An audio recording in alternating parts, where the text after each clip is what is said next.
In 2020, a young man stepped onto the stage of a blind date show in China, wearing a simple t-shirt and with a shy posture. No one in the audience imagined that this guy was actually the heir to a fortune of over 70 million yuan. He introduced himself with a modest smile. "I'm a physical education teacher. My salary is around 5,000 yuan per month. My parents are regular farmers. I enjoy cooking, working out, and living a simple life." Soon after, some of the lights started turning off. Quietly. As if that salary, that family background, that simplicity wasn't enough to deserve love.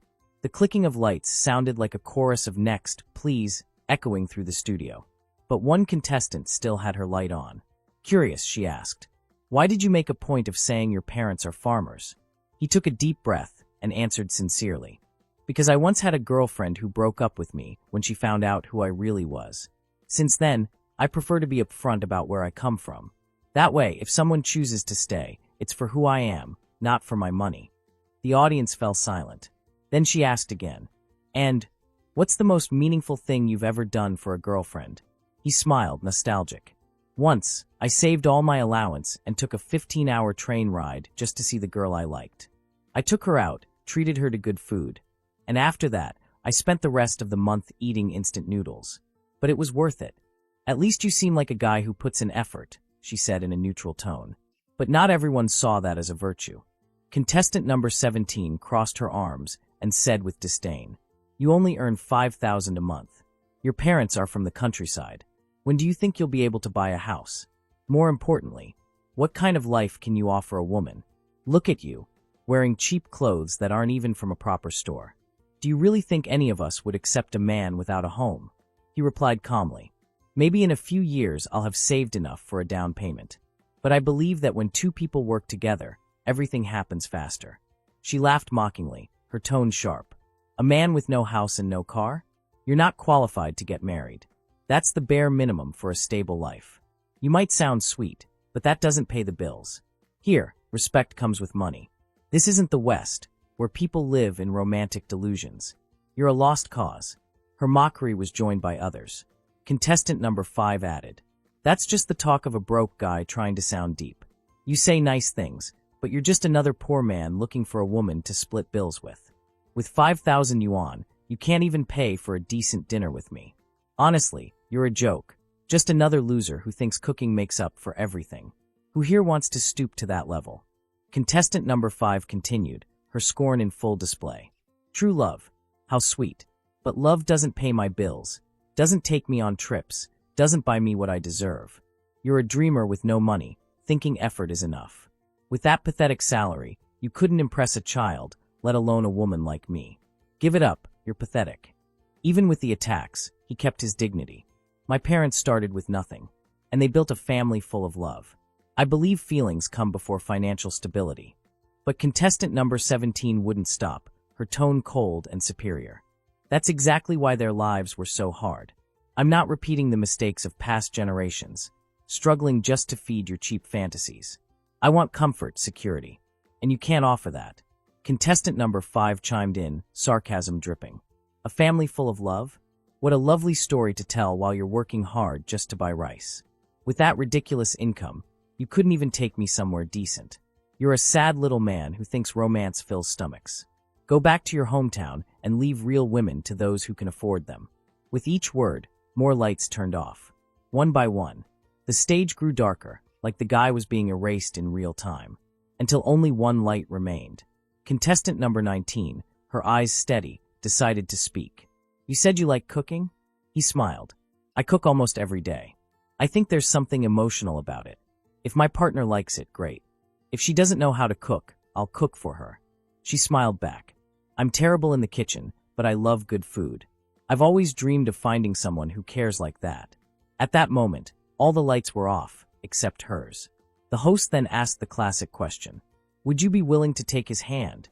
She answered without hesitation, "Yes." The young man walked up to her, took her hand, and thanked her with bright eyes. "Thank you for truly seeing me."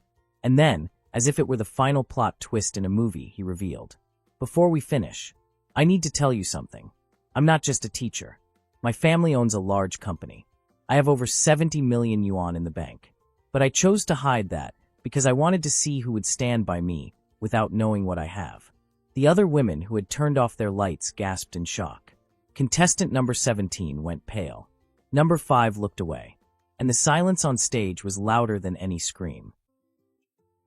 The most ironic thing on that dating show stage wasn't the simple man pretending to be poor. It was how those women, without a shred of shame, laid bare what truly drives them. It wasn't love, not even respect. It was a calculator masquerading as emotion. Those women weren't choosing a partner. They were bidding in an auction for material possessions, casting silent offers of disdain and hungry glances for status. They wanted the full package: house, car, fat bank account, and couldn't care less who came attached to it. They claimed to seek sincerity, but their eyes only sparkled for deeds and car keys. The heart, a trivial detail next to a balance sheet. They laughed at men without a house or car, as if lacking assets were an unforgivable sin. Yet they never paused to look in the mirror and ask, what do I bring beyond a checklist of demands? Beyond an empty craving for comfort they didn't earn, they criticized a hard-working man, as if the dignity of building something from scratch had turned into a punchline.